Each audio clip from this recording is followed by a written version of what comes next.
2, 1. Muy buenos días, todos y todas. Bienvenida a la Cátedra UNESCO Mundial Intercultural de la Universidad Nacional de Colombia. En esta oportunidad tenemos con nosotros a Rafael Graza Hernández, profesor de Relaciones Internacionales de la Universidad, quien hará su presentación sobre el crecimiento a los desarrollos temporal y objetivados, la perspectiva post-pandemia, sobre todo en la semana. Luego de la intervención de Rafael Graza, tendremos los comentarios de Pesci, quien es la coordinadora académica de la red Implacable para el Desarrollo Sostenible. Tendrá a ver entonces la presentación de los principales aspectos de Rafael Graza y a continuación una o dos preguntas que darán inicio a la sesión correspondiente a preguntas del auditor. Muchas gracias entonces por estar con nosotros y adelante Rafael. Bienvenido. Muchas gracias a todos. Pediría a Carolina que proyecte ya la presentación para iniciar.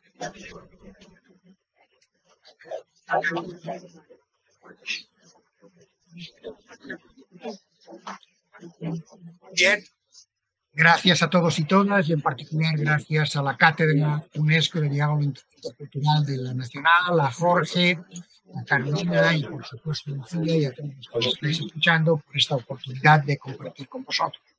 Efectivamente, lo que quiero es plantearles en la perspectiva de los ODS todo el tema de la evolución del proyecto de desarrollo y cómo la pandemia está planteando nuevos temas para algo que es el inicio de la presentación. Si ya era dudoso en 2019 que se pudieran lograr a tiempo y en todas partes todas las metas de los ODS y de la Agenda 2030, sabiendo que esa agenda era universal y que se había concretado de forma diferente en cada uno de los países, zonas de los países, ciudades, después de la pandemia, eso es plenamente imposible. Por razones complejas, Naciones Unidas no ha querido tomar la decisión, menos todavía, faltan 7 años, de decir que hay que recalendarizar y tal vez cambiar algunas de esas metas por los cambios y, por tanto, creo que eso amerita una reflexión sobre ese tipo de temas. Si pasas, Carolina, veremos el esquema de lo que quiero plantearles, qué pretendo hacer y un análisis del título rápidamente, unas sucintas reflexiones y conclusiones sobre 50 años de estudios y de práctica del desarrollo, algo referido al contexto, la idea de los tiempos de Brodel, del tiempo largo, de la estructura, del tiempo intermedio, de la coyuntura, 10-15 años y de los acontecimientos concretos, para centrarnos después en la novedad de lo que significaron los ODS respecto a los UDM en situaciones anteriores, el impacto de la pandemia y cómo eso nos lleva a ser radicales, a ir a la raíz en algunos temas. Adelante. ¿Qué pretendo hacer? Del crecimiento a los desarrollos. La idea es muy sencilla. A partir de los años 45-47, con la posguerra fría, cuando la cooperación para el desarrollo, la ayuda al desarrollo, se convierte en un rasgo permanente de las relaciones internacionales. Antes había sido esporádico, por ejemplo, después de la Primera Guerra Mundial, con los protectorados. Lo que surge del norte y del mundo occidentalocéntrico es inicialmente un debate diciendo que desarrollo era simplemente crecimiento, utilización mimética de los modelos occidentales y que eso era simplemente algo a discutir sobre si debía diferente a la modernización que se había hecho en los países OCDE, aunque la OCDE en aquel momento formalmente no existía, faltaban un par de años, si había que plantearse en los países del sur que estaban en proceso de descolonización, o en el caso de América Latina, pero sí en los 50 en Asia y en los 60 en África, de otra forma. Por tanto, ha habido una enorme transición desde el momento en que se hablaba de crecimiento como camino de modernización hasta las actuaciones o las ideas, las propuestas actuales de alterdesarrollos, de decrecimientos diversos que se han planteado desde el profesor y compañero y con el que tuve la suerte de escribir un capítulo de un libro sobre estos temas, digamos, en su momento, sobre las dificultades que podía haber en cuanto al desarrollo.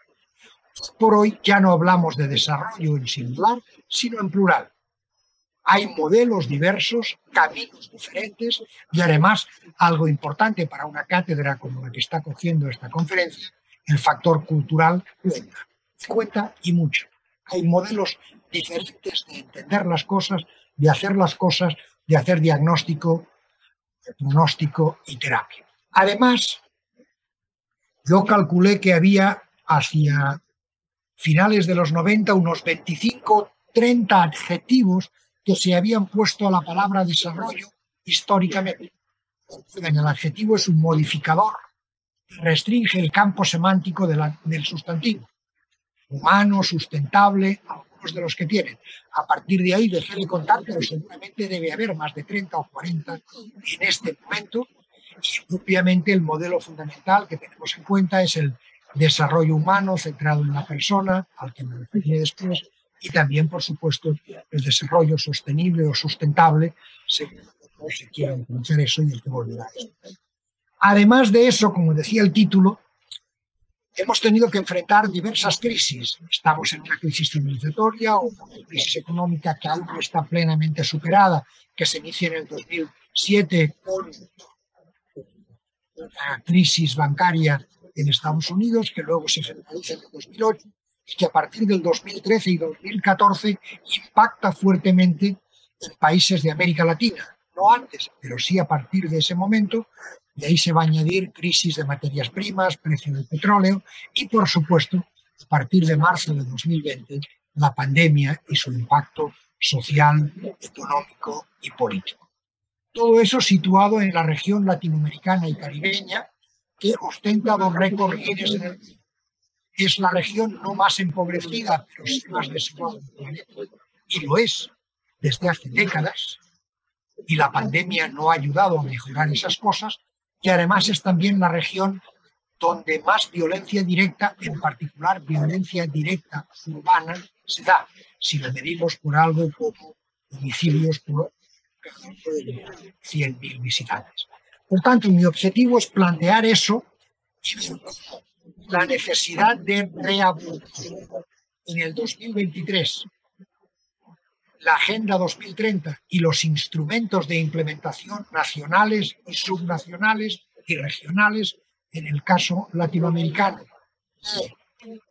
Los ODS nos obligan a ser más radicales e ir un poquito más lejos. Si te parece, pasas, por favor. Estamos surfeando diversas crisis. Aquí los tienen.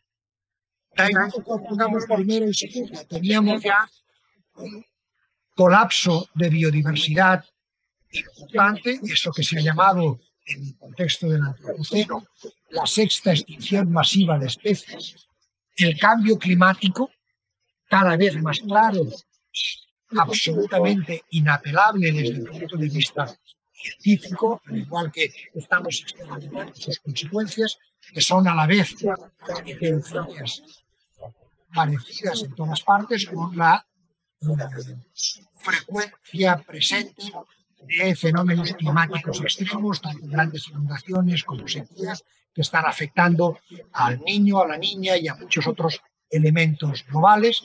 Tenemos una recesión económica en parte provocada por COVID y la crisis. Y por último, el impacto de esa otra pequeña ola que fue el COVID-19, que sigue siendo, porque recuerden, la Organización Mundial de la Salud ha sido clara. Una estacional que deberemos volver a tener, que estaremos teniendo, pero van a venir nuevas pandemias y los elementos de gobernanza no han cambiado. Adelante, por favor. De ahí que, primer punto importante de mi intervención, algunos recordatorios de ese camino que va del crecimiento a los desarrollos al crecimiento. Yo a veces he dicho que, aunque parece que hay muchas diferencias en los modelos de desarrollo y en el debate en economía del desarrollo y en prácticas y estudios de desarrollo desde los años 60, en la realmente hay un gran debate tan solo. Hay que transitar la vía hacia los desarrollos nacionales. Un carro nuevo y con combustible ahora criticado por sus emisiones altas en plomo, como el diésel, es decir, el gasoil, un instrumento que no permite aceleraciones muy rápidas, pero sí que es más eficaz en velocidad estándar, o un carro también moderno tirado con gasolina que permite aceleraciones más rápidas. El debate que hubo es, aparte del carro, con qué vías, si se puede circular por la misma vía, por otra, no, y el debate si es posible recuperar el rezago en gran parte producto del crecimiento de los países del norte por parte de los países del sur global. Durante mucho tiempo se dijo que sí. Los debates sobre el grado de estatalización, el papel del Estado o no en el desarrollo son muy altos, pero al final tanto los modelos más marxistas, incluyendo los modelos cepalinos, incluso los no marxistas de Previs, de sustitución de importaciones o otros, al final todos ellos tenían una obsesión por el crecimiento, un desinterés por el tema de las consecuencias medioambientales y, por tanto, una obsesión importante por crecer y no tanto por fijarse en los temas de distribución. ¿Cuándo cambian las cosas? 60, 70. Por tres razones. Primero, porque los resultados rompen los dogmas. En América Latina, que ha seguido más o menos fielmente los esquemas de las propuestas de desarrollo y de los organismos financieros, no se produce especial crecimiento, tampoco en África, y sin embargo sí que se está produciendo, no siguiendo las recetas estándares, los dogmas en el sudeste asiático, en Corea del Sur o en los dragones o tigres del Pacífico o asiáticos. Luego, porque llega todo el debate sobre la economía del bienestar de Amartya Sen y que nos dicen crecer puede ser una condición previa, un requisito, pero no una garantía. Hace falta distribuir, hace falta que el crecimiento sea crecimiento con equidad. Y nos dicen que eso no está funcionando. Y posteriormente, a partir de los años 70, con el famoso informe inicial de los Meadows sobre los límites del crecimiento, del que hemos conmemorado en el año pasado, en el 2022, los 50 años, hay la conciencia de los límites de la biosfera.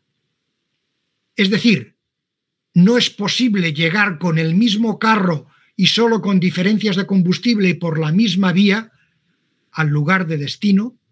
No sabemos si va a valer la pena llegar y luego llega los límites de la biosfera y nos dicen, perdonen, pero es imposible igualar por arriba. No se puede, el planeta no aguanta unos indicadores socioeconómicos y de esquilmación de recursos naturales renovables y no renovables del tipo de la OCDE para 8.000, 10.000 millones de personas. A partir de ahí empiezan a aparecer nuevos modelos, nuevas propuestas de desarrollo, en particular el desarrollo humano, que va a recoger lo mejor de las tesis de las necesidades básicas, y otra empiezan los desarrollos plurales, adjetivos, el desarrollo humano sostenible, porque al fin y al cabo el desarrollo humano sostenible recoge esas dos tradiciones importantes y que son más fáciles de aplicar de manera plural en los países del sur global. La idea de desarrollo humano y la idea de sustentabilidad de los recursos, más allá de la dificultad de entender qué es sustentabilidad. Todo eso tiene como conclusión que va a haber modelos diversos de desarrollo, que ya no se va a imponer necesariamente uno, va a tener impacto también en la ayuda oficial de desarrollo y en otros elementos. Ese impacto en la ayuda oficial del desarrollo va a estar primero en el Club de los Donantes, en el CAD, va a afectar a temas que van a estar presentes, como veremos después, en los Objetivos de Desarrollo del Milenio, agenda occidental, agenda impuesta, no elaborada conjuntamente con los países del sur global, y posteriormente, entre el 2010 y el 2015, y hay que recordar que ahí, sobre todo en la primera fase, Colombia tuvo una participación importante en Busan y en otros lugares para discutir eso, va a cambiar la agenda de la agenda de cooperación a agenda del desarrollo. Si pasas, eso me permite entonces recordar dónde vamos a estar. Más allá de que yo como profesor hubiera suspendido siempre a la Comisión Brundtland por definir desarrollo sustentable, como tienen ahí en la diapositiva, en la slide, de una manera tan poética pero tan ambigua como la que está ahí, desarrollo que satisface las necesidades de la generación presente sin comprometer la capacidad de las generaciones futuras para satisfacer las suyas propias. En cualquier caso, lo que queda claro es que el desarrollo sostenible es un traslape de tres dimensiones necesarias en el desarrollo, que es un proceso multidimensional, donde lo importante es lo social, conseguir bienestar, economía del bienestar, donde lo ambiental es una constricción a tener en cuenta, porque el mundo debe ser vivible, igual que lo sostenible significa lo social, que debe ser equitativo, y la dimensión económica es meramente instrumental, ha de ser viable. A partir de ahí, con esas tres dimensiones, empieza a trabajarse en la idea de desarrollo humano sostenible, que es la que va a estar detrás de la Agenda 2030. Adelante, por favor. Carolina, la siguiente. Segundo momento de intervención. ¿En qué contexto estamos? No sé si todos lo conocen, pero el fundador de la Escuela de los Anales Historiográfica francesa, Ferdinand Braudel, gran experto en el Mediterráneo, planteó una vez que había que cambiar nuestra visión del tiempo en los factores históricos sociales y que lo más importante no es el acontecimiento concreto. Como ustedes saben, hay partidos del siglo y bodas del siglo cada 3 meses. No, lo importante es la estructura, el largo plazo, el cambio por goteo, poco a poco, que es difícil de mudar, de cambiar, y luego la coyuntura. A nivel de estructura, ¿dónde estamos? Desde hace siglos, en la globalización, un proceso que ha tenido avances, retrocesos diversos, que ahora está en una fase de relativo retroceso después de la pandemia, pero que tiene 5 siglos de historia, desde el encontronazo de 1492 con la civilización europea occidental de la mano de Colón y del imperialismo español, que llega a las Américas, la segunda llegada después de los vikingos, aunque esa tuvo menor impacto, digamos, en el conjunto de sociedades latinoamericanas, y por supuesto el antropoceno. Aunque es muy polémico todavía hablar de antropoceno, parece que no hay dudas en que la expresión se refiere al hecho de que estamos ante una era geológica que se define por los cambios que el ser humano le está haciendo al planeta, entre los cuales esa sexta extinción en marcha y entre los cuales el riesgo de eliminación, no de la vida en el planeta, eso es prácticamente imposible, pero sí de la vida humana en el planeta, algo que está ahí presente con temas de lo de cambio climático. Además, estamos en una coyuntura al tiempo medio de 10, 15 años de cambio de sistema internacional, de crisis económica que no ha acabado desde el 2008 y que se está reconfigurando con esa reducción de los elementos de globalización que se ha producido desde marzo de 2020 con la pandemia del COVID-19. Por tanto, eso es lo importante, la coyuntura y la estructura, no tanto las crisis políticas concretas, el momento. Adelante, por favor. Estamos en un momento de posguerra fría, donde desde hace 20, 25 años está cambiando un sistema internacional clásico con fronteras y reglas de funcionamiento precisas, injustas, pero conocidas y precisas, por un sistema internacional globalizado con fenómenos parcialmente contradictorios. Globalización, regionalización, fragmentación, localización, no tengo tiempo de hablar de eso. Es un sistema con contornos desdibujados, con una regulación en parte aleatoria. Recordad, se ha desregulado el comercio, pero no se ha regulado todavía los flujos financieros internacionales, donde hay lógicas regulatorias diferentes en lo internacional, lo estatal e interestatal y lo transnacional, que es el reino de las grandes economías, o incluso cada vez más, incluso el reino de los actores privados de seguridad, de, digamos, la delincuencia transnacional. Adelante, por favor. Estamos en un eje básico del cambio que deben entender para lo que estamos discutiendo. Lo importante ahora no es la política, sino la economía. Está habiendo una transformación del poder y difusión del poder a nivel de estados y regiones. No hace falta que les recuerde, por ejemplo, que hoy es difícil de seguir pensando en Brasil como el hegemón latinoamericano. La verdad es que Brasil va a tener crisis política, social, económica y en parte cultural para 10 o 15 años hasta recuperar su situación. Los sujetos decisionales siguen siendo los estados, pero cada vez hay más actores transnacionales y no gubernamentales, legales, como las empresas, e ilegales, como la delincuencia transnacional, que dicen cosas. Hay países emergentes del sur crecientemente. Recuerden, el famoso G7 ya no se puede explicar como las 7 economías más poderosas del planeta. En 3 años, de esas 7, solo 2 o 3 a lo sumo van a ser más importantes frente a situaciones como la de China, la de la propia Rusia, Brasil u otros países. Ha surgido una nueva concepción del desarrollo y de la seguridad como procesos multidimensionales orientados a las personas, no solo a lo macroeconómico y las naciones, y que tienen que prestar atención a nuevos riesgos y que deben contar con actores públicos y con actores privados. Adelante, por favor. Sería muy largo de explicar, pero en términos de desarrollo mundial tienen que tener ustedes en cuenta que el mundo que nos manda es el mundo de la derecha. Ya no hay una división clara de norte y sur, hay muchos sures y varios nortes, hay muchos niveles de heterogeneidad en los países del sur global.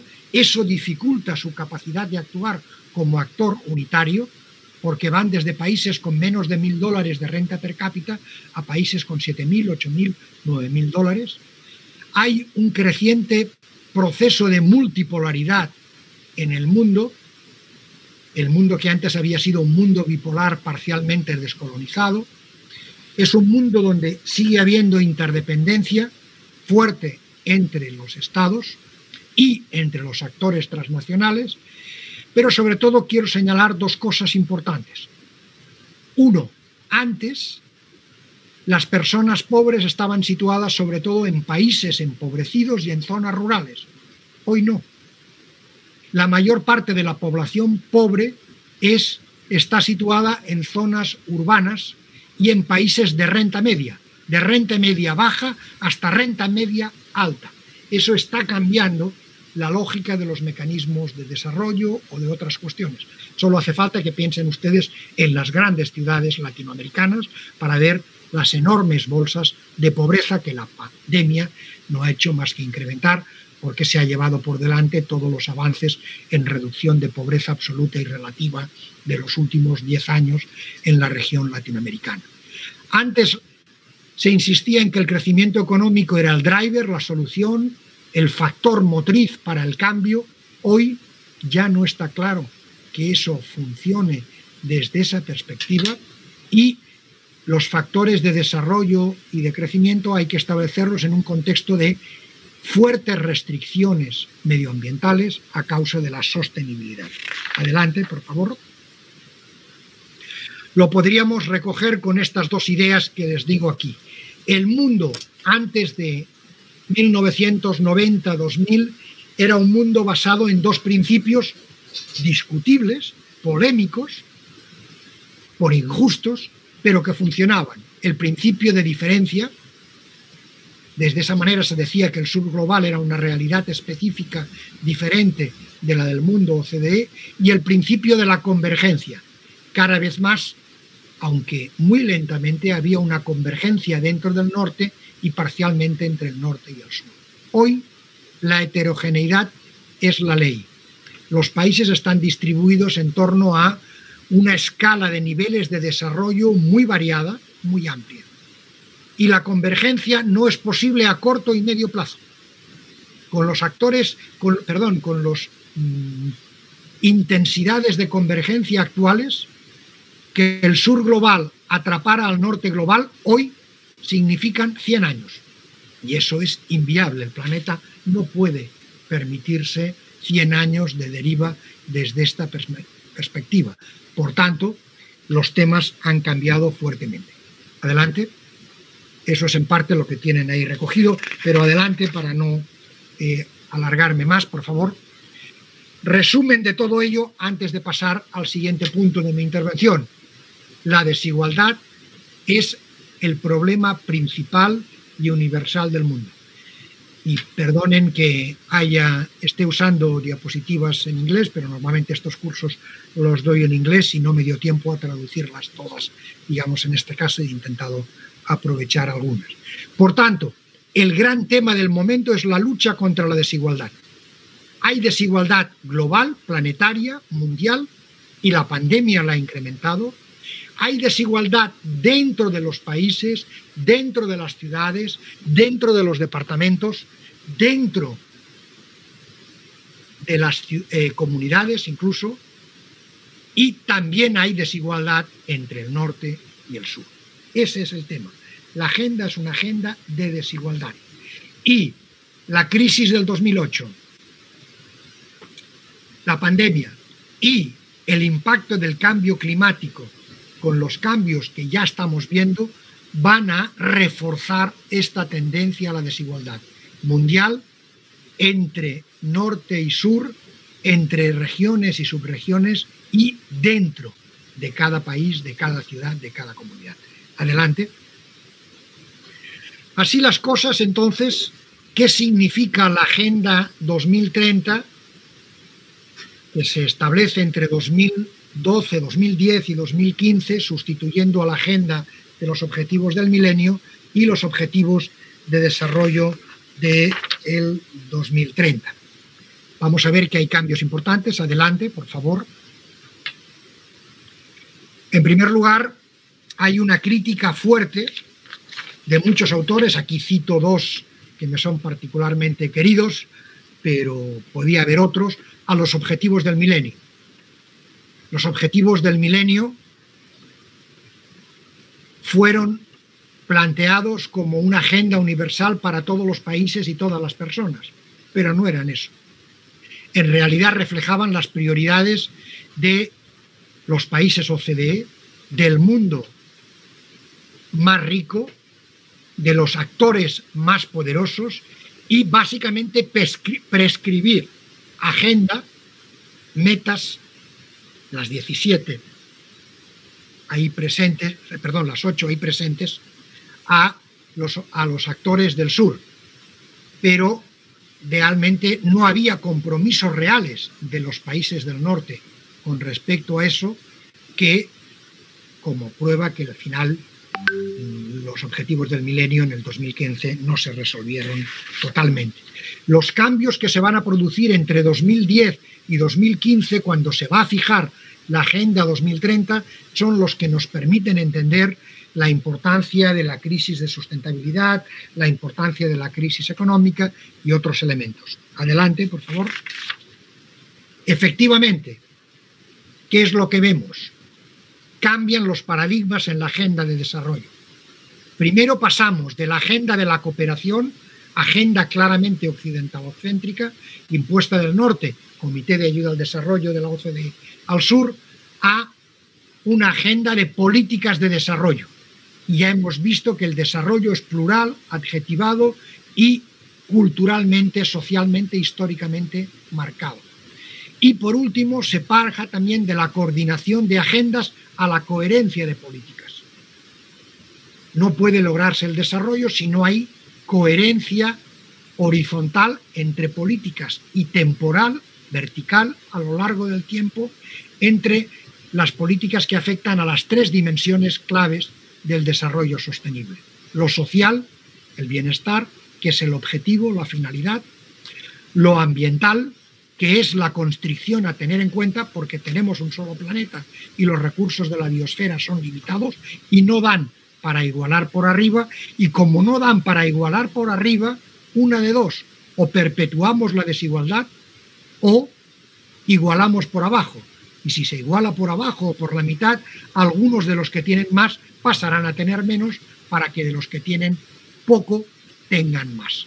Y por tanto se pasa a la rendición de cuentas, a otro tipo de temas. Es el cambio que se produce en las reuniones de Busan y en otras, donde dije países latinoamericanos y en particular Colombia fueron en el 2011 especialmente activos.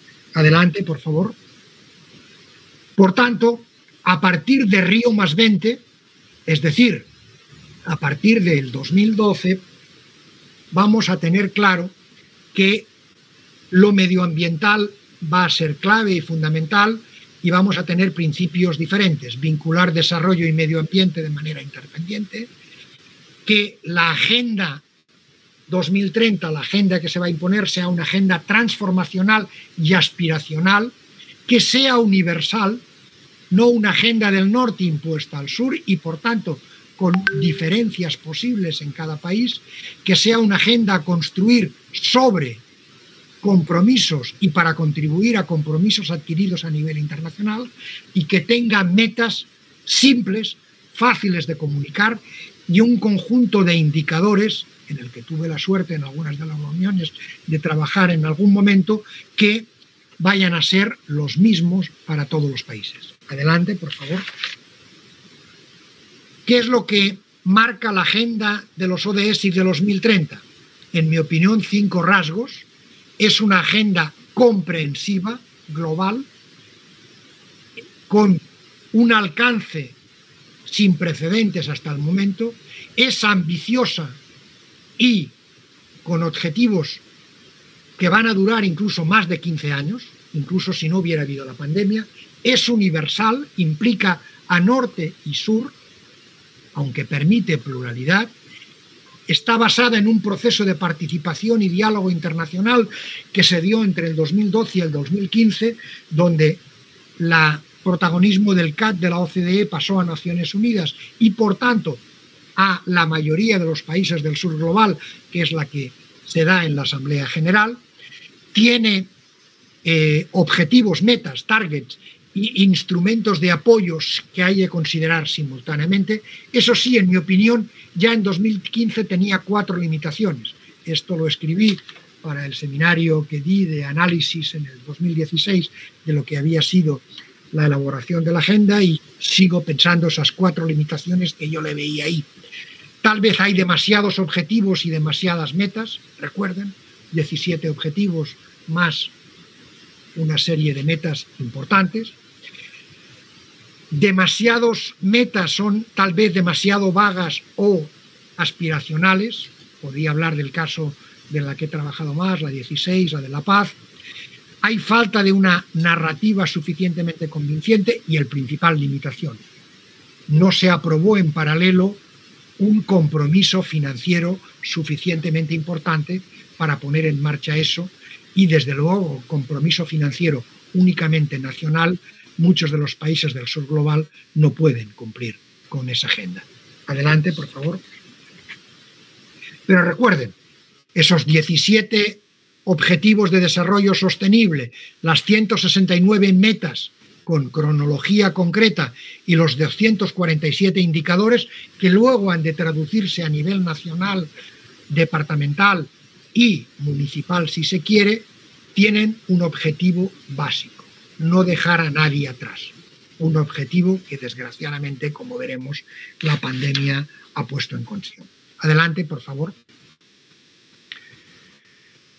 Sin entrar en muchos detalles, les recomiendo que si quieren busquen los excelentes informes de esta organización, de CPI, que fue la primera que hizo, aunque ahora ya hay análisis de CEPAL y análisis de un observatorio de los ODS que hace la Universidad de los Andes, el Grupo de Economía de la Universidad de los Andes, y que se van publicando constantemente, aparte de los que hace el propio PNUD y el Programa de Naciones Unidas para el Medio Ambiente. Lo que podemos ver básicamente con los trabajos que les voy a recordar de CIPEI es cuál ha sido el impacto de la pandemia en el reporte e implementación de la agenda en la región. Rápidamente, por favor. ¿Qué vemos? Al cerrarse el 2020, primer momento, primeros meses de la pandemia, el 12% de las metas ODS debían haberse cumplido. No fue así. Ninguna de las metas de ese 12% se cumplió plenamente. No fue posible hacer un seguimiento efectivo a algunas de las metas porque no había suficientes datos, y el incumplimiento real abrió un debate aún irresuelto. Yo todavía espero que Naciones Unidas está presionando, decida algo con respecto a recalendarizar la Agenda 2030, sobre qué tratamiento dar a las metas incumplidas en el horizonte 2030, sabiendo que el año 2021 tampoco ha sido bueno y el 2022 tampoco suficientemente. Adelante, por favor. ¿Qué vimos en América Latina? En el 2020 la pobreza alcanzó el 33,7% de la población regional, 22 millones de personas nuevos. La participación de las mujeres en el mercado laboral disminuyó en torno a un 60% con respecto al año anterior. La tasa de desocupación aumentó 2,6% y el índice Gini, que mide desigualdad, era casi un 3% más alto que el del 2019. Por tanto, malos datos que no han mejorado. Eso teniendo en cuenta además que en América Latina la institucionalidad para la gobernanza de la agenda es muy diferente. Hay países que tienen comisiones, consejos, comités, otros mecanismos para pilotar todo eso. Ustedes recordarán, sabrán que hubo déficits importantes en la mayor parte de los países, en particular en los del cono sur, pero no solo en los únicos, para pilotar el impacto de la pandemia. Adelante, por favor. Eso se refleja en el descenso de informes nacionales. Ustedes saben que eso no es obligatorio, está recomendado que haya informes nacionales voluntarios para detectar los problemas regionales y mundiales, para formular recomendaciones. Esa es una recomendación del Foro Político de Alto Nivel. Adelante. La verdad es que ahí ven, sin estar actualizado estos datos ahora, cuál es el nivel de informes nacionales. Fíjense que hay países, los que más tienen, que tienen 3, otros tienen 1, de alguna manera. Es decir, se habían presentado en el 2021 bastantes informes nacionales, 28 por primera vez, en 3 oportunidades algunos, pero sin embargo todo ello nos mostraba un grado muy heterogéneo, ya antes del impacto de la pandemia, de Agenda 2030 en la región. Adelante, por favor. Los datos, digamos, eran muy diferentes entre sí. Fíjense que esos son datos simplemente sobre, digamos, si se identifica una entidad nacional responsable de los datos, quién hace disponibilidad, etcétera. Como ven, la situación es bastante diferente. Por ejemplo, algunos países sitúan ahí, vean ahí que está Bahamas, Bolivia, Colombia, Cuba, Nicaragua, Uruguay, no identifican dificultades en materia de datos a nivel nacional, otros sí. Adelante, por favor. Y, por tanto, nos daban diferencias importantes en los 17 objetivos y, como ven, con esos colores, indicadores, etcétera, la situación es enormemente heterogénea, en este caso utilizando datos prepandemia del informe de la CEPAL para el 2018 sobre los ODS. Adelante, por favor. ¿Qué pasó en América Latina durante la pandemia? Hubo medidas nacionales muy diferentes. En general hubo un abuso de la vía del decreto presidencial, del decreto ejecutivo, una reducción del papel de las asambleas, de los parlamentos y, digamos, de los legislativos a ese respecto, y por tanto los resultados, la situación es enormemente diferente, pero en general, como les decía, el impacto ha sido el mismo. Pobreza, desigualdad, brecha de género y, sobre todo, quedaron prácticamente destrozados los avances, sobre todo en pobreza relativa, de los últimos 6, 7, 8 años. Adelante, por favor. Digamos, hubo evidentemente medidas tomadas por unos y por otros. Hay un observatorio COVID-19 que sigue dando datos, hay datos de la CPI, datos de esta organización en que les digo que están basados la mayor parte de los datos aquí presentados y de otros. Adelante, por favor. Adelante. No quiero entretenerme más. En cualquier caso, hubo medidas económicas, medidas educativas, medidas de empleo, medidas de género, de protección social, digamos, en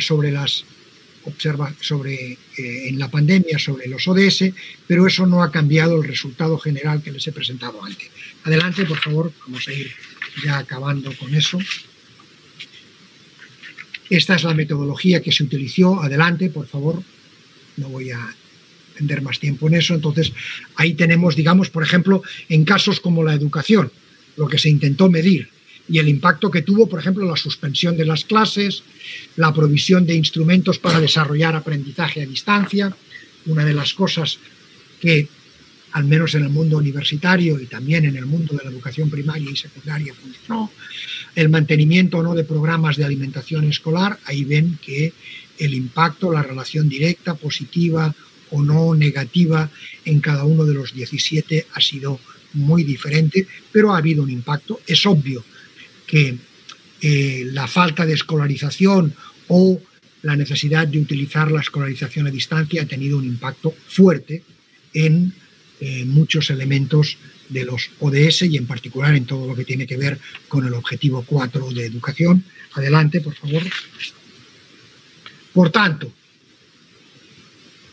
la COVID no ha sido favorable para los ODS, todavía no hay datos suficientes de muchas de las medidas, pero en general la situación de América Latina es peor que antes de la COVID, que antes del 2019. Se ha incrementado la desigualdad y se ha incrementado también la necesidad de prestar atención a temas de urgencia que están desviando en parte de los temas de la Agenda 2030. Y el hecho de que a nivel internacional no se hayan corregido el cronograma, las metas, la calendarización, no está favoreciendo eso.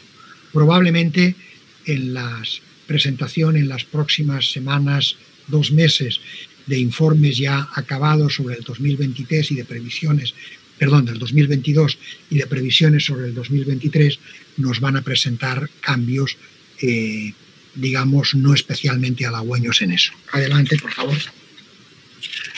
Por tanto, hay ese incremento de las desigualdades, digamos, en todas partes, digamos.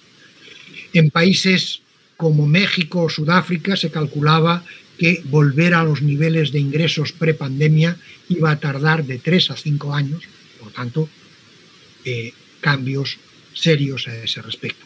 Adelante, por favor. Por tanto, eso es lo que yo les planteo a modo de conclusión, digamos, para reflexionar un poco y abrir en 5 o 10 minutos el debate. La Agenda 2030, tal como está definida en 2015, es imposible de lograr a nivel universal, a nivel regional y en la mayor parte de los países, al menos los 15 o 20 que yo en concreto sigo, digamos, examinando con detalle. ¿Es solo el impacto de la pandemia? En mi opinión, no. ¿Es solo problemas de la dificultad de tener una agenda integrada, como exige los enfoques de desarrollo humano sustentable y los nuevos modelos? Adelante, por favor. Creo que no, que hay razones más de fondo. ¿Cómo se puede implementar una agenda integrada? Adelante, por favor. Hoy en día, sobre todo, se trabaja por sectores en desarrollo. Sectores de nutrición, de mortalidad, de salud comunitaria, de desarrollo económico, de empleo juvenil, de acceso a mercados, de sostenibilidad ambiental, etc. Pero las políticas públicas no están demasiado acostumbradas a trabajarse con enfoques integrados. En particular, en zonas incluso como las de América Latina, pongamos por ejemplo el caso de Colombia, donde lo habitual es que haya reinos de taifas, donde haya diferentes agencias, diferentes ministerios que trabajan en una dirección que no siempre es coincidente. Y aunque haya, como en casi todos los países, departamentos de planeación, eso no garantiza el enfoque integral. Adelante. Lo que estamos diciendo, adelante por favor, la siguiente, es que debería haber un enfoque holístico, un enfoque de integración total en prioridades de desarrollo, enfoques centrados en los ejes más importantes que impulsan el cambio. Eso significa un debate sobre cuál es la teoría del cambio, cuál es lo fundamental, y una gestión de sinergias. Pero eso en general se está haciendo poco.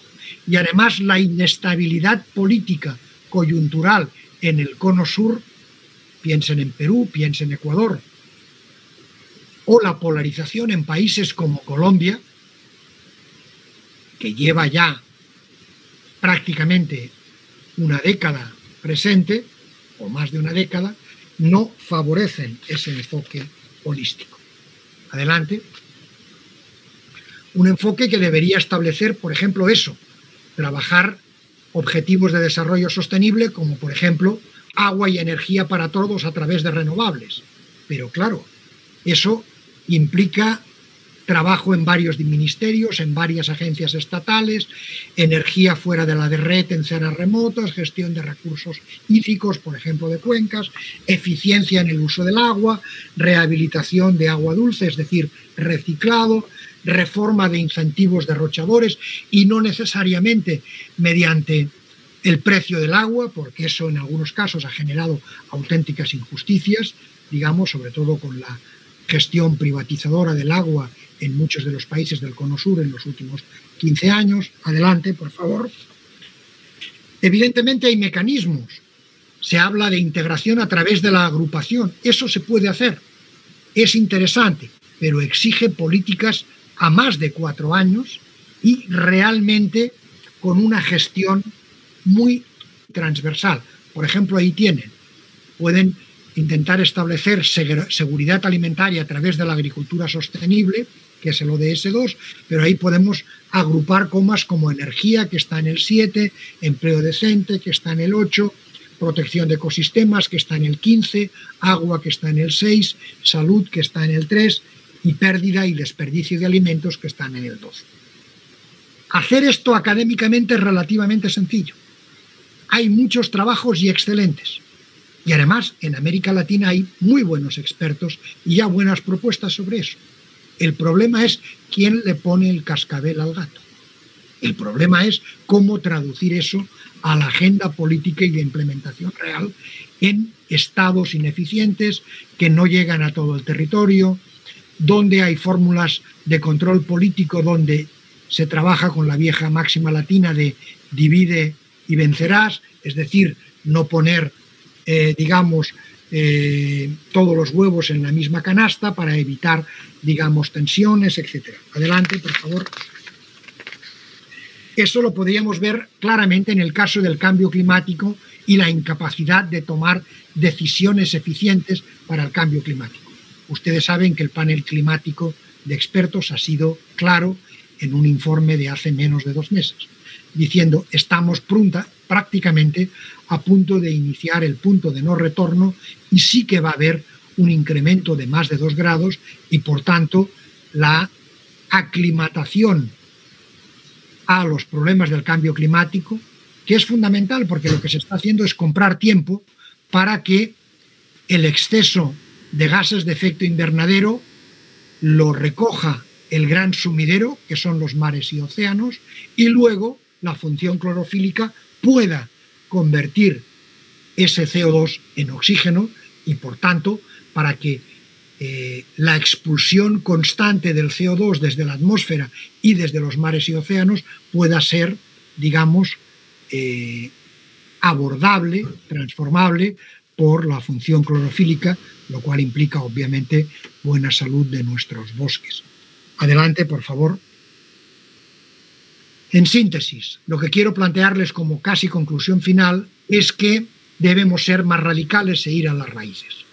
El sendero actual de desarrollo, que sigue siendo, pese a lo que dice la doctrina y lo que dicen los acuerdos internacionales, enormemente fijado en el crecimiento y en una lógica capitalista, ha llegado a un punto en que pone en riesgo la sobrevivencia del sistema ecológico.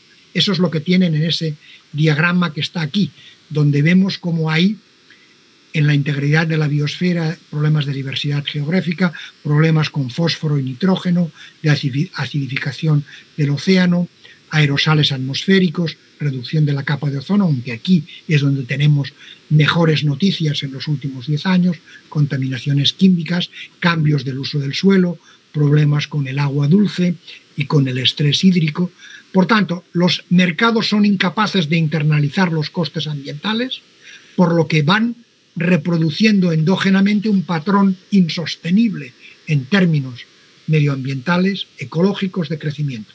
Los ecosistemas, la biodiversidad se están reduciendo a límites, a velocidades alarmantes.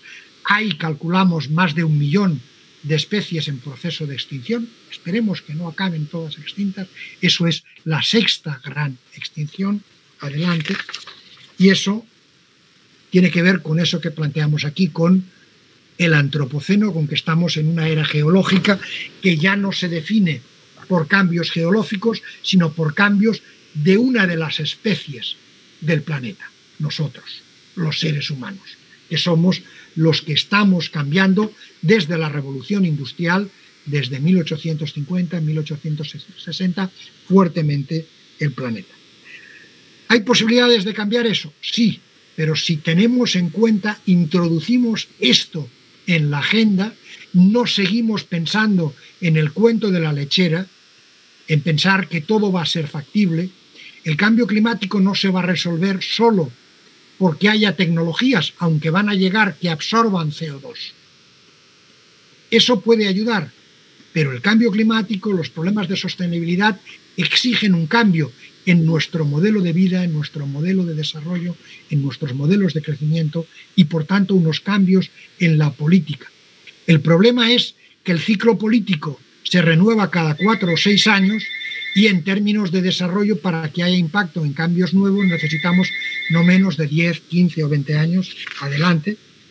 Por tanto, lo que deberíamos encontrar es, efectivamente, sí, por favor, la siguiente, nuevos modelos basados en solidaridad, racionalidad, derechos no solo para las generaciones que hoy vivimos en el planeta, sino las futuras, y que permitan tener en cuenta todo ese tipo de cuestiones, de modelos que hay, nuevos marcos legales, normativos, jurisdiccionales.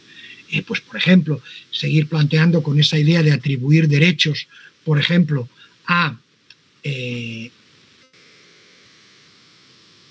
agentes medioambientales, recuerden, ríos, como ha sucedido en el caso ya de Colombia, etcétera, o en otros países, etcétera, innovación, búsqueda de soluciones regionales, mayor participación de la mujer, buscar crecimientos endógenos, locales, no tan vinculados a procesos que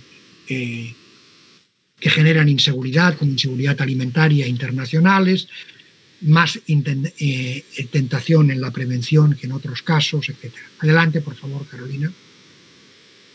Por tanto, lo que les estoy planteando para concluir, porque ya me alargué un poquito más de los 45 o 50 minutos que les había dicho, es la situación actual amerita que seamos radicales, que vayamos a las raíces, que nos planteemos que la pandemia nos ha generado una crisis, pero también una oportunidad para repensar los modelos de desarrollo, la Agenda 2030 y los ODS, que ya eran mucho mejores, como hemos visto antes, que los objetivos del milenio, pero realmente sin hacernos trampas a nosotros mismos jugando a las cartas, jugando al solitario, a un juego de... No nos podemos seguir haciendo trampas.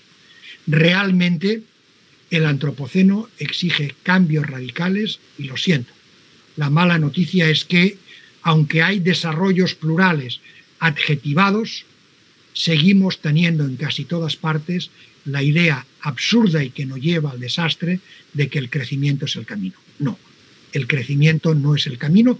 En algunas zonas del sur global, incluyendo algunas de América Latina, claro que sí, que debe haber crecimiento porque el pastel es insuficiente, la torta, aunque lo repartiéramos equitativamente para todos, porque es chica todavía, pero hace falta pensar en fórmulas diferentes y en escuchar también, ¿por qué no?, al diálogo intercultural, a las viejas ideas de los ancestros, digamos, de esas comunidades originarias que tenían una relación con la naturaleza mucho más importante. Porque, insisto, el riesgo no es la catástrofe total del planeta, aunque no es imposible. Eso podría tener que ver, evidentemente, con un impacto de un meteorito gigante, etc.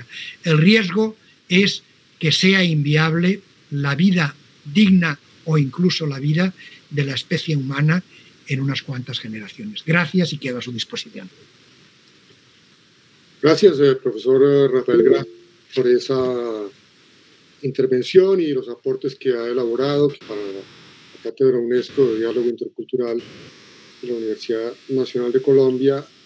Son muy significativos, especialmente pensando en la proyección de nuestro diplomado y curso internacional, seminario internacional de interculturalidad y desarrollo sostenible, el seminario internacional que será propuesto para ofrecerse en la plataforma del Consejo Latinoamericano de Ciencias Sociales en el año 2024.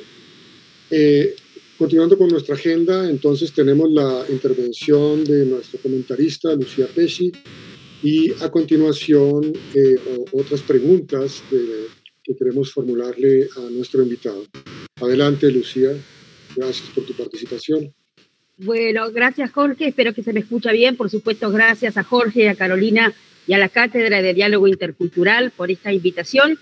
Y sobre todo quiero agradecer la magnífica, el lujo de haber tenido esta clase magistral de Rafael Grassa Hernández. Bueno, menuda tarea me han propuesto, Jorge, de hacer una pequeña síntesis de esta clase magistral. Bueno, creo que Rafael nos ha hecho una gran provocación, una reflexión crítica, me parece innecesaria, en este mundo al cual, incluso para superar, ¿no, Rafael?, estos momentos de crisis.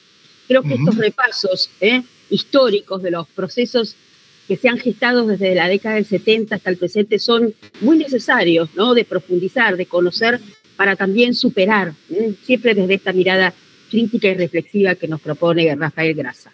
Bueno, nos ha desarrollado, por supuesto, una mirada crítica del concepto de desarrollo, del concepto de crecimiento versus el de desarrollo.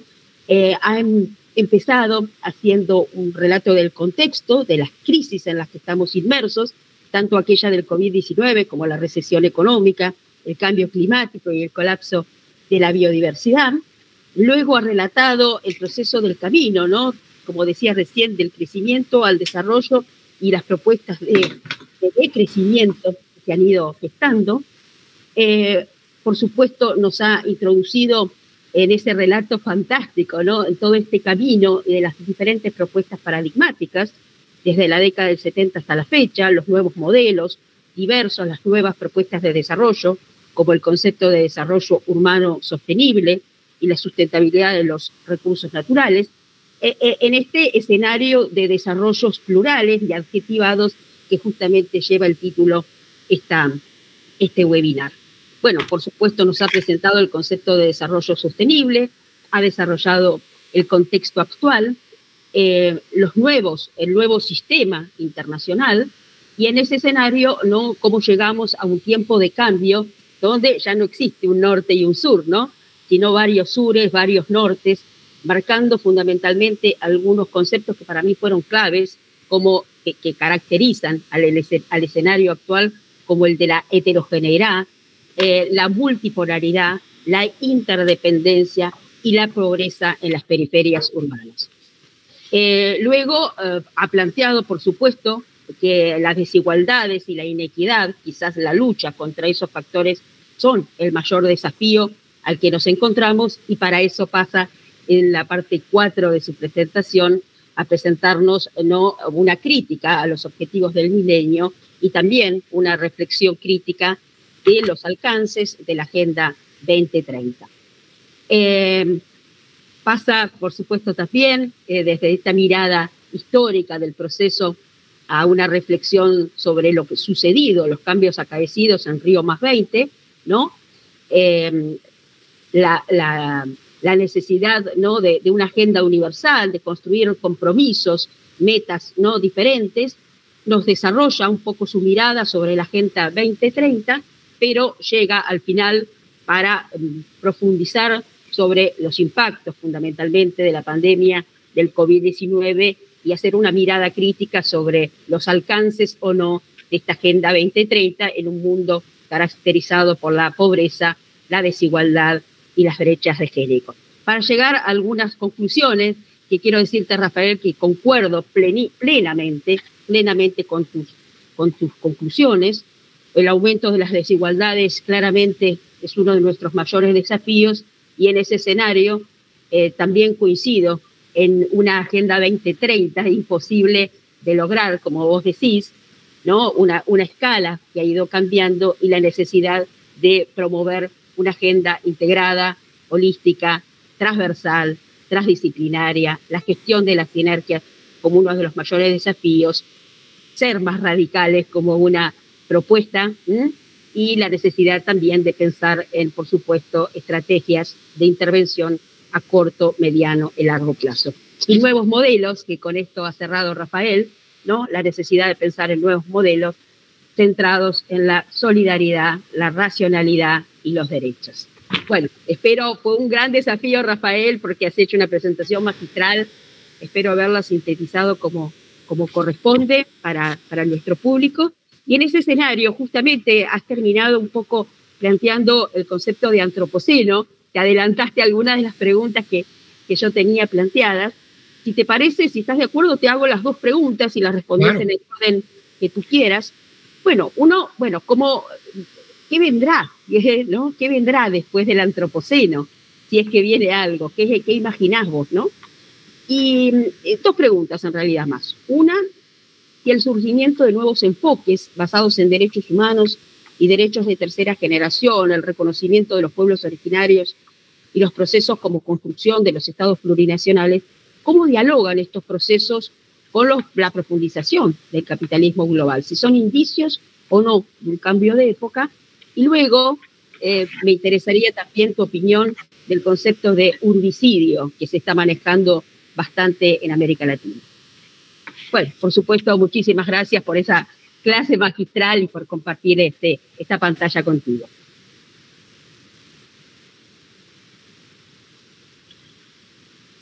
Bueno, gracias. ¿Qué vendrá? No lo sé muy bien, pero digamos que nos podemos mover entre dos escenarios. Un antropoceno 2 renovado, diferente, ese es el que espero, o un insectoceno, digamos, una situación en el planeta donde sabemos que las especies que lo tienen mejor, tanto si hubiera un holocausto nuclear, que hoy es improbable, aunque un poquito menos que antes de la invasión rusa de Ucrania, pero sigue siendo improbable, o una crisis de cambio climático, otro tipo de cuestiones. Algo intermedio. Yo espero que sea un antropoceno 2, pero con eso ligo a lo que estaba ahí. ¿Cuál es, por ejemplo, la crítica más importante que se hizo desde la economía ecológica? Yo fui durante muchos años miembro de la revista Ecología Política y soy amigo y colaborador de Joan Martínez Alier, con el que estuve en la revista y diseñamos el Atlas de Justicia Ambiental y otro tipo de cosas. Además es compañero de mi universidad, por supuesto, aparte de amigo desde hace muchos años. El tema de fondo es que ya sabéis, ya recordaréis que hubo muchas críticas en su momento al informe Brundtland por una razón. El informe Brundtland es excelente en el 87 en cuanto al diagnóstico del estado de la cuestión. Desde las primeras llamadas de alerta del 72, de los límites del crecimiento, de los Meadows, etc., esto no funciona. ¿Qué es lo que no estaba bien al ser en el marco de Naciones Unidas y del consenso de la Comisión, etcétera? Las propuestas de cambio. La indefinición de esa propuesta de que es desarrollo sostenible y la idea de que se puede lograr todo a la vez.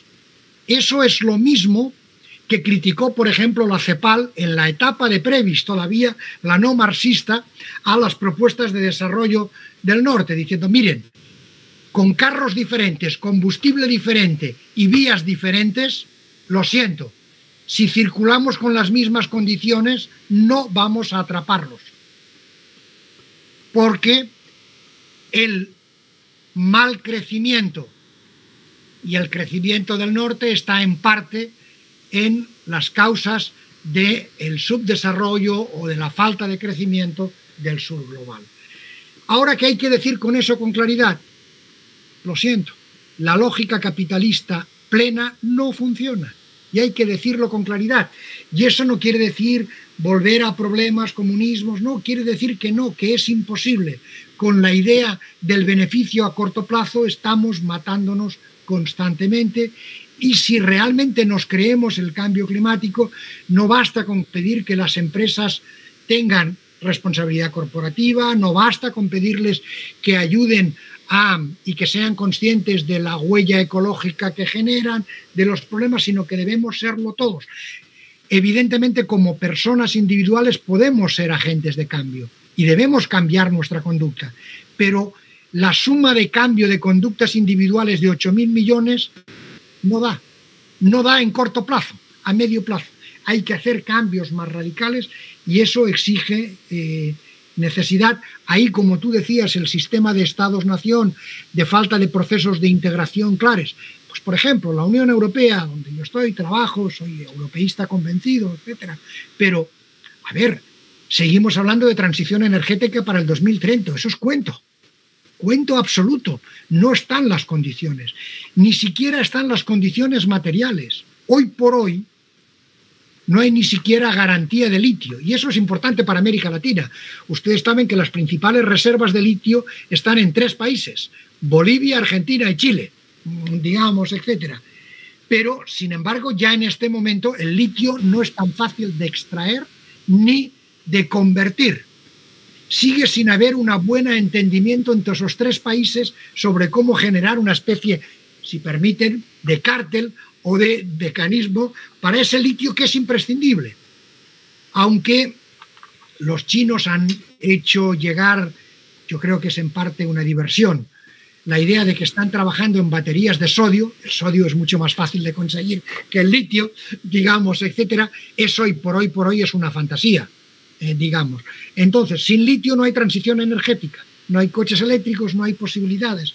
Entonces, ¿cómo se va a hacer eso? Hoy la gran parte de transformación de las empresas que hay ya en América Latina, tienen transformación del litio, están dominadas por el capital chino, digamos, etcétera. La entrada del capital chino y del capital ruso, que ha entrado en los últimos 10 años fuertemente en América Latina, en particular en el Cono Sur, es enorme.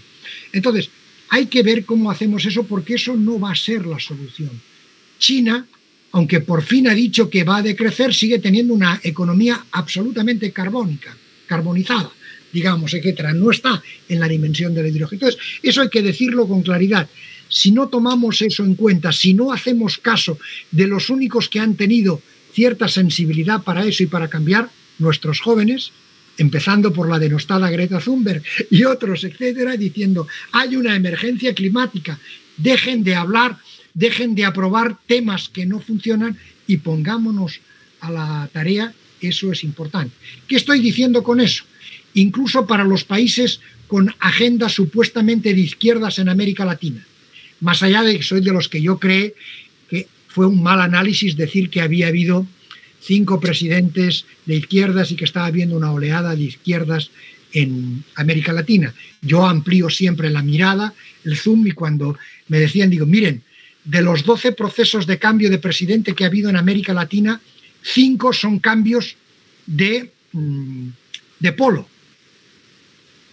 Se cansaron de la derecha y pasaron a la izquierda, se cansaron de la izquierda, pasaron a la derecha. Por tanto, no es tan solo, aparte de que la izquierda argentina, chilena, boliviana y colombiana no tienen nada que ver. Son 4 modelos absolutamente diferentes. ¿En qué coinciden? Y eso es lo que me preocupa, Lucía. En los modelos neoextractivistas. Ya no es el extractivismo clásico, obviamente dominado por el imperialismo, tanto el estadounidense como el europeo, sino un modelo neoextractivista, pero que sigue basándose en el corto plazo, en los elementos claves. Pensando, por ejemplo, que ahora con la crisis, con la pandemia, pues, por ejemplo, el precio del petróleo volvió a incrementarse. Y claro, cuando el barril está a 80, el barril Brent está a $80, no es lo mismo que esté a 40 o 50, y eso permite a países como Colombia pensar que tienen más royalties, más mecanismos, pero eso no va a funcionar a corto y medio plazo y está acabando. El caso del Perú, 3/4 de lo mismo. Seguir pensando que eso va a funcionar. En su momento fue con el guano, que además era un recurso que no sería para siempre. Luego fue la anchoveta, luego pueden ser la anchoveta y minerales. Eso no va a funcionar. Entonces hay que ser radical en este sentido y yo diría que tenemos la obligación de llamar a las cosas por su nombre. Y por su nombre quiere decir, y voy a ser enormemente provocativo, dejar de invocar en vano el buen vivir. Porque ni en Ecuador ni en Bolivia, los 2 países que con tradición indígena diferente pero coincidente han planteado eso, han planteado cuestiones diferentes. Recordemos que, es verdad, las constituciones ecuatoriana y boliviana hablan del buen vivir, de eso, pero en la práctica se hizo lo mismo. O no recordaremos que el presidente Correa aprobó la explotación de un yacimiento petrolero en la Amazonía y que eso además le hizo romper con la persona que había sido el responsable de la coordinación del cambio constitucional, un economista altermundista, digamos, diferente, etcétera, desde esa perspectiva. Por tanto, creo que hay que decir a llamar a las cosas por su nombre y eso no puede funcionar. Y lo mismo hay que pensar bien también en la transición. Ese sería el caso de Colombia. Yo valoro altamente que haya la propuesta de una transición energética, pero la transición energética, lo estamos viendo en la Unión Europea, no se hace en el papel. Hay que tener claridad con lo que se puede hacer, no se puede hacer y ser muy precavidos con eso.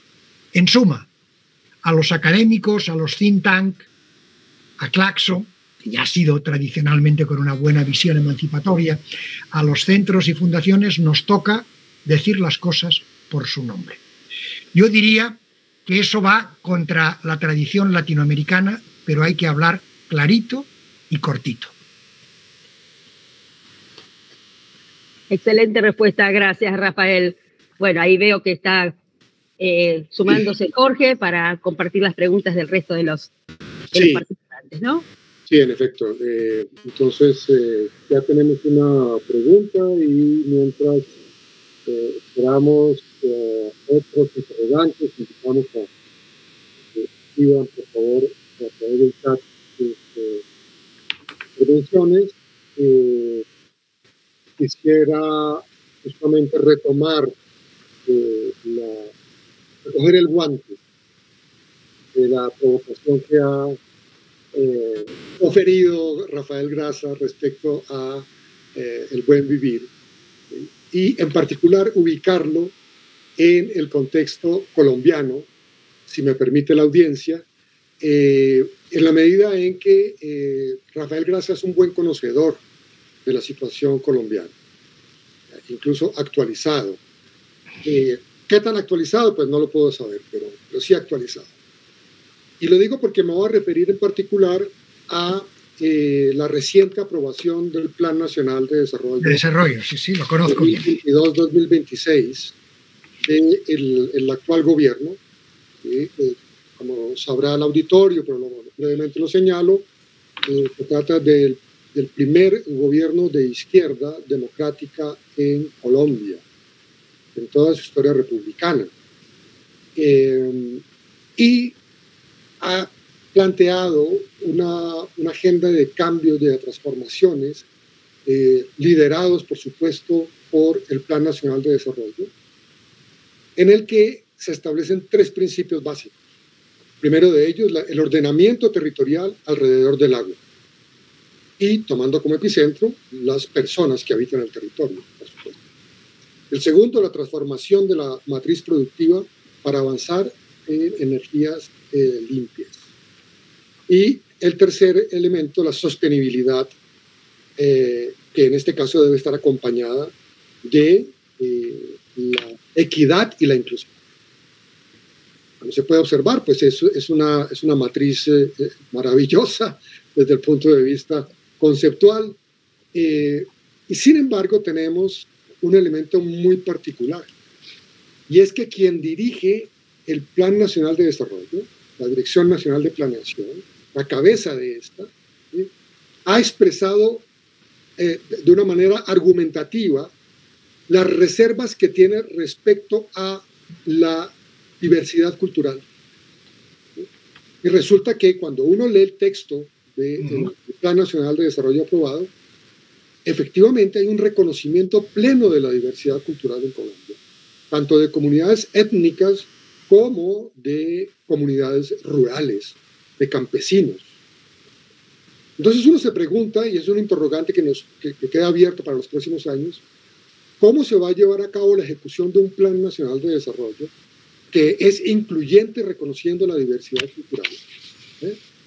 Y esto tiene que ver con la marca que dejan sobre los territorios. No estamos hablando de un principio abstracto, es que la diversidad cultural se expresa en los territorios. ¿Cómo se va a llevar a cabo esa transformación magna que se está planteando?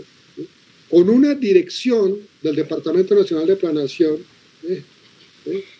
que se declara en contra de la utilización de categorías particulares y que aboga por categorías universales como forma de llevar a cabo las metas de la planeación a nivel nacional. Y el segundo elemento también que se abre es cómo se va a poder llevar a cabo una agenda de transformaciones de esta naturaleza en un contexto que cada día se vuelve más polarizado en Colombia. Es decir, que el liderazgo del jefe del Ejecutivo y del director nacional de planeación se debaten en medio de polarizaciones crecientes y cada vez más agudas que impiden crear una agenda de mediano o de largo plazo. En efecto, cualquier transformación sensible tiene que ver con una sucesión de gobiernos y esperamos que en el marco de la transición democrática no se esté pensando en la creación de un régimen que se perpetúe a través de los años con formas antidemocráticas de mantenerse en el poder. Entonces, nos quedan esos grandes interrogantes, Rafael. Por supuesto que no aspiro a que tú nos resuelvas todos estos problemas porque nadie lo sabe. Nadie sabe cómo va a ocurrir esto.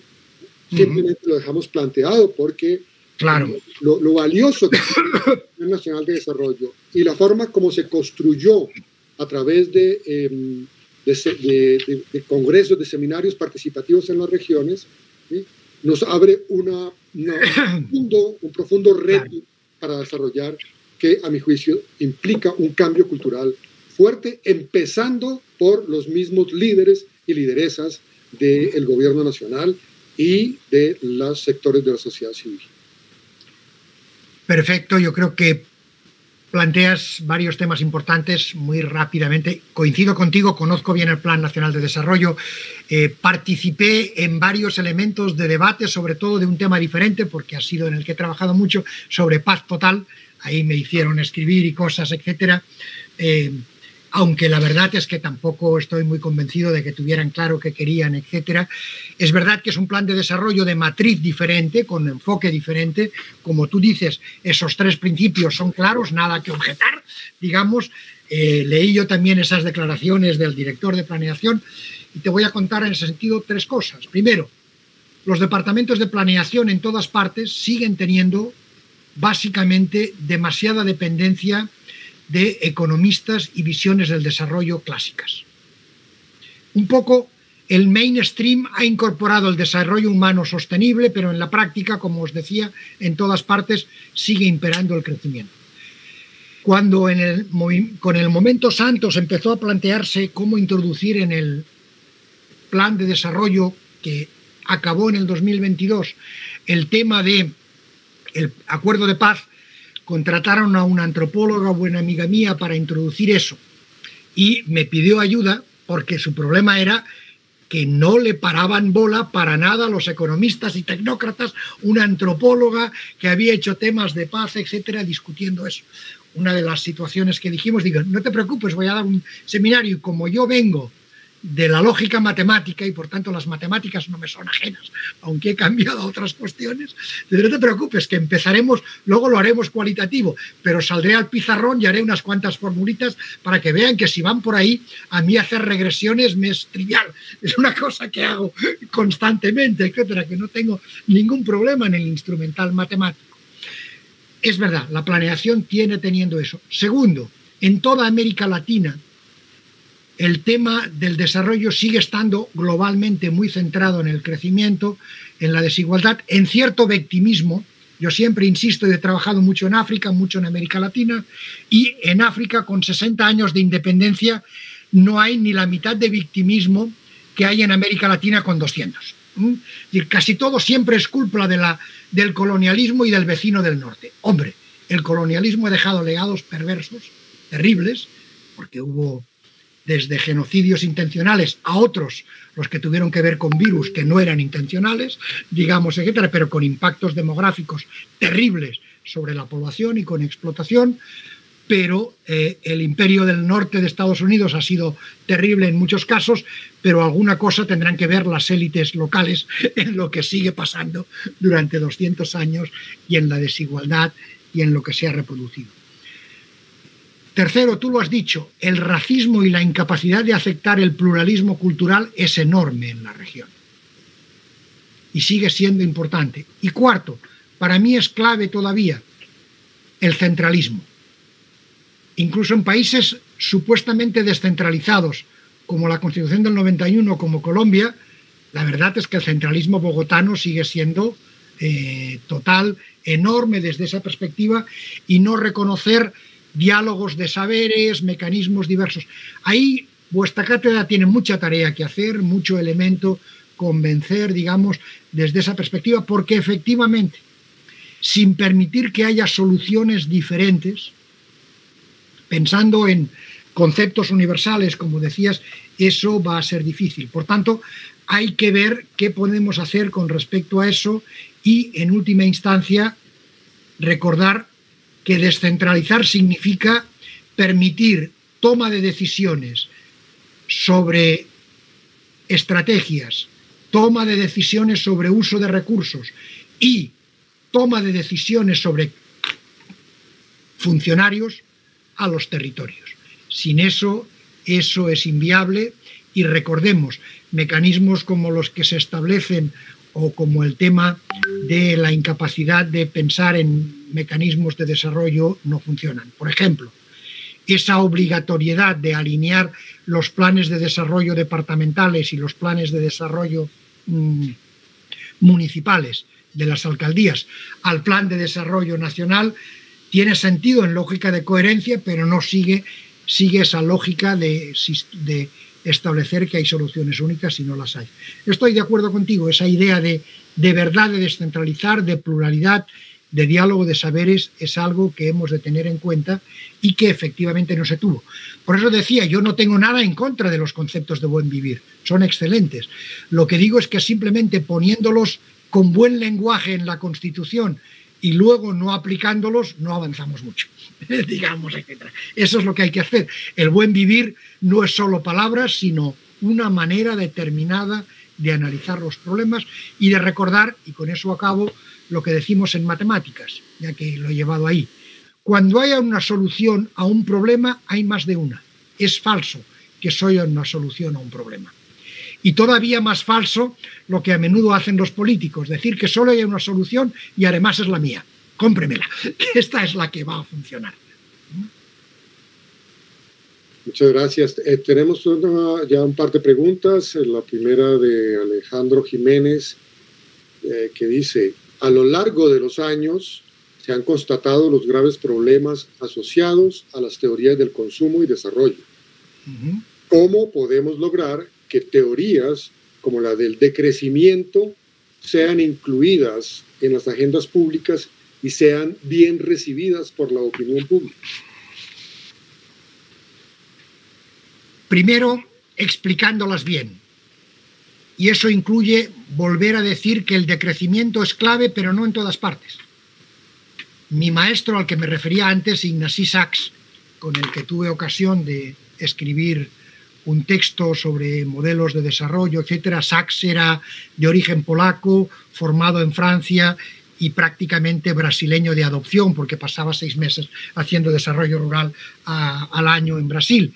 Y Sachs fue el que ya en los años 70 impuso la idea del ecodesarrollo, de la que luego va a salir el decrecimiento, la idea de que efectivamente el decrecimiento es importante, pero no se puede aplicar en todas partes. Nuevamente, movamos de la solución universal.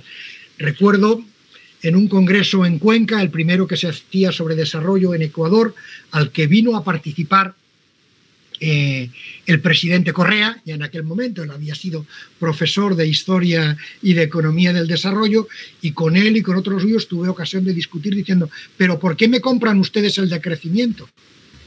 Compren el decrecimiento para alguna gran ciudad ecuatoriana o para ciertas zonas, pero hay zonas de Ecuador como zonas de Colombia donde el decrecimiento todavía no toca. Quedan otros modelos de desarrollo, otros modelos de crecer más armónicos. Por tanto, Alejandro, la idea es incorporar el decrecimiento, pero no a ciegas, diciendo que tiene que haber desarrollos armónicos, etcétera, mecanismos. ¿Cuál es el problema? La receta de fondo la dijo bien Schumacher hace muchos años: lo pequeño es hermoso. Hay que vivir en pequeñas comunidades, etcétera. El problema es que no vamos por ahí. Las ciudades cada vez crecen más. En este momento el 60% de la población mundial ya vive en ciudades y no deja de incrementarse, y eso es difícil de resolver. Por tanto, combinar diversas soluciones y, sobre todo, esa idea: puede haber diversas soluciones y lo importante es que haya coherencia de políticas.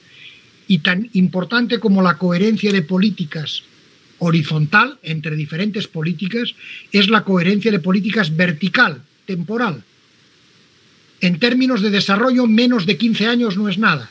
Por tanto, hay que establecer planes y mecanismos de desarrollo que duren durante tiempo. Hacen falta acuerdos nacionales sobre ese tipo de cuestiones. Yo creo que eso te puede ayudar, pero efectivamente tenemos que explicar bien qué es el decrecimiento y que hay mecanismos diversos, etc. A mí me sorprendió, por ejemplo, ver que una ministra colombiana hablaba demasiado de decrecimiento, digamos, etcétera.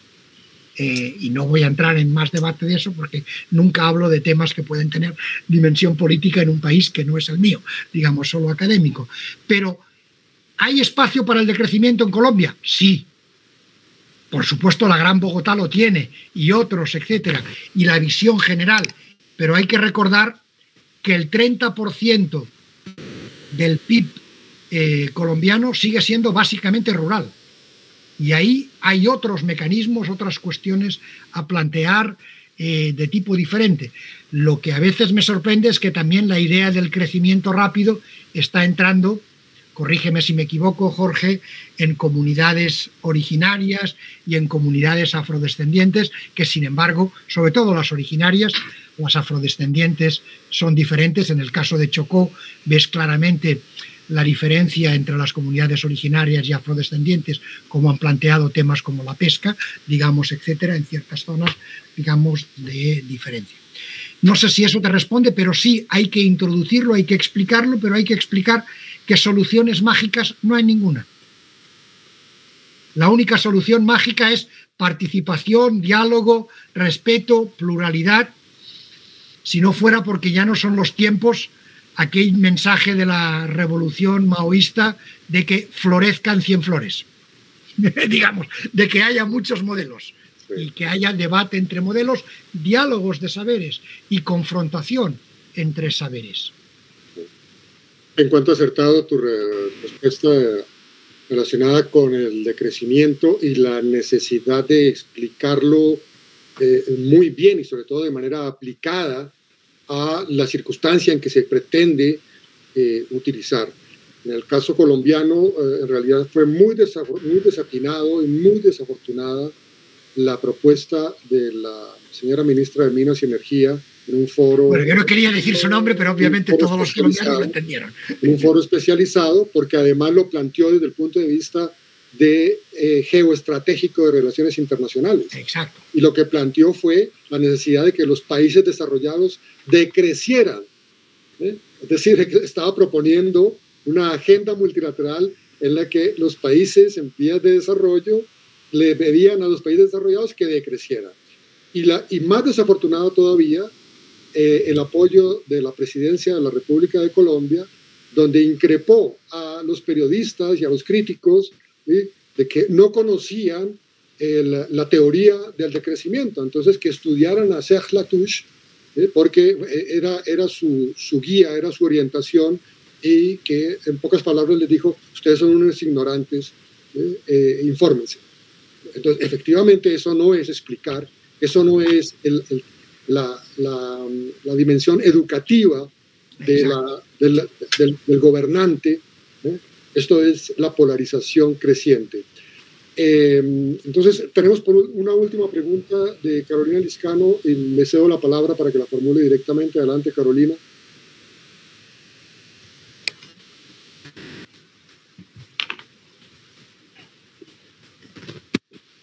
Escucharlos a todos. Mi pregunta más centrada es hacia esa cotidianidad, ¿no? El consumo es transversal a todas estas dinámicas de desarrollo. Entonces mi pregunta es, ¿consideras que deben modificarse esos estilos de vida o que todo el desarrollo se debe plantear sobre el estilo de vida que ya llevamos para lograr un desarrollo equitativo? O sea, ¿crees que se debe modificar nuestra forma de vivir? Y la segunda pregunta sería, ¿cómo ves el papel de la inteligencia artificial en este proceso del desarrollo humano sostenible? Gracias. Bueno, la segunda daría para una larga disertación, que no voy a poder, pero la primera, creo que lo planteas bien. El problema es que hay brechas siempre constantes entre el decir, el hacer y el sentir, incluso, digamos, las tres componentes básicas de nuestra vida como seres humanos y como personas. Claro que hay que cambiar nuestros modelos de vida. Y creo que eso estamos viendo que la gente joven lo entiende bien. Los niños en particular. El otro día, mi sobrina más pequeñita, que acaba de hacer 3 años, me dijo que tenía que hablar conmigo por teléfono porque me quería explicar una cosa y me explicó cómo había aprendido bien, curiosamente con un programa de televisión infantil y no en la guardería, porque tiene 3 años, digamos, en preescolar, los contenedores para el reciclaje. Y se atrevió a decirme: ¿y tú ya lo haces bien, tío? Ya pones el vidrio en el verde, en el no sé qué, etcétera. Y ella estaba contentísima de haber entendido eso y de explicarlo, etcétera. A ver, claro que hay que cambiar nuestros modelos de vida y tenemos que ser coherentes y consistentes. Como decía Muste, se le atribuye a Gandhi, pero era Muste quien lo dijo, digamos, tenemos que ser en buena medida el cambio que queremos aspirar, es decir, tiene que haber coherencia entre fines y medios, entre lo que buscamos.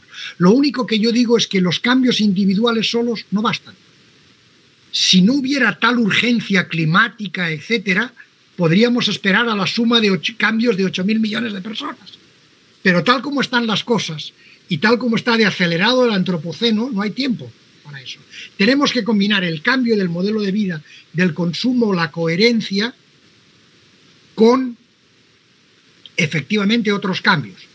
Pues es evidente, todo el mundo lo sabemos. Si seguimos comiendo la cantidad de carne que comemos, aparte de los gases de efecto invernadero que se producen, etcétera, etcétera, no como dicen algunos desalmados incultos, por las ventosidades de las rumiantes, de las vacas, no, por su respiración. Si fueran las ventosidades me preocuparía menos, es su respiración lo que genera metano, digamos, y el metano es uno de los gases del efecto invernadero, etcétera. Pero el problema fundamental es que evidentemente es enormemente ineficaz deforestar y deforestar para tener ganadería extensiva en zonas con rumiantes para luego que comen hierba y pastos para luego comérnoslos a ellos como comida. Eso es una barbaridad. Ya la consigo. No tiene sentido, etcétera. Pero esos cambios tienen que ser más generales, más globales. Nuevamente, ¿qué es eso? Que lo urgente no nos elimine lo importante. Por ejemplo, yo soy firme partidario de la soberanía alimentaria. Pero no cambiemos el debate. La soberanía alimentaria no la tiene en este momento ningún país del mundo, ni Estados Unidos. Plena garantía. Entonces, trabajemos en la dirección de la soberanía alimentaria, pero primero aseguremos la seguridad alimentaria. Lo que es absurdo es que Colombia tenga que importar papa, que Colombia tenga que importar alimentos básicos cuando tiene suelo agrícola. Recuerden, en el mundo hoy en día solo hay 2 regiones con suelo agrícola todavía disponible: África, principal, y América Latina, en que ya empieza a haber menos suelo agrícola disponible, sobre todo suelo agrícola sin deforestar bosques. Entonces sí, eso debe hacerse. En cuanto a la inteligencia artificial, yo creo que la inteligencia artificial nos va a dar muchas posibilidades. No hay que negarse al progreso, no hay que volverse todos luditas como aquellos que acababan en la revolución industrial británica con las máquinas porque veían un peligro para sus puestos de trabajo, pero creo que en el caso de la seguridad humana nos dan para poco. ¿Para qué puede servir la inteligencia artificial? Para tener algo que ya empieza a nacer, quiero recordar La silla vacía y algunos otros medios, que es descubrir si lo que dice un político es verdad, media mentira o puramente mentira, porque está diciendo falsedades. Otra cosa que deberían importar en América Latina y en Europa, porque solo lo tiene Holanda. Holanda tiene como una instancia pública que es una agencia que lo que hace es medir lo que cuestan las promesas de los políticos, medir económicamente. Usted ha dicho que va a dar un subsidio universal de 5 millones de pesos a todo el mundo. ¿Qué le va a costar eso? ¿Cómo lo puede hacer? Eso ayudaría mucho a ciertas cosas y en eso se puede hacer bastante con inteligencia artificial, con mecanismos. Ahora, ¿cómo nos va a ayudar la inteligencia artificial en temas de sostenibilidad? Ahí tengo todavía más dudas. Lo importante es eso, no hacerse trampas y no resolverlo todo en el papel. Recuerden, el papel lo aguanta todo, la realidad no.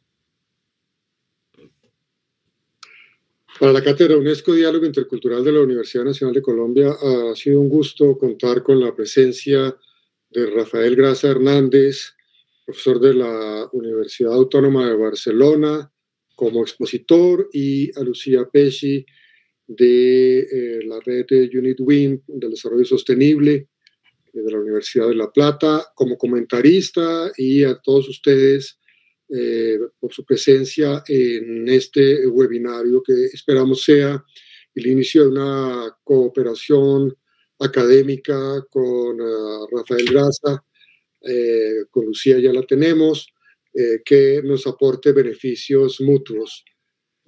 Muchas gracias y hasta una nueva oportunidad. Gracias a ustedes y a todos los que nos han escuchado, y ya saben, tanto para la cátedra como para la red, como para ese posgrado del que hablan, pueden contar conmigo, porque además mi actualización en Colombia y en América Latina va a seguir constantemente. Es decir, yo he sido latinoamericanista, africanista y luego volví a ser latinoamericanista, y creo que ahora trabajé bastante en Asia Central, pero la situación en Asia Central ahora se está poniendo complicada.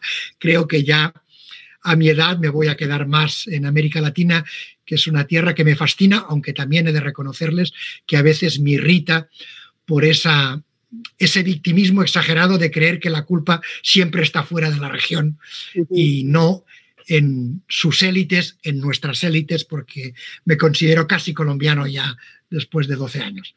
Un abrazo a todos y seguimos en contacto. Hasta pronto. Gracias, Rafael. Gracias, hasta pronto. Chao. Un lujo. Gracias, Jorge, Carolina.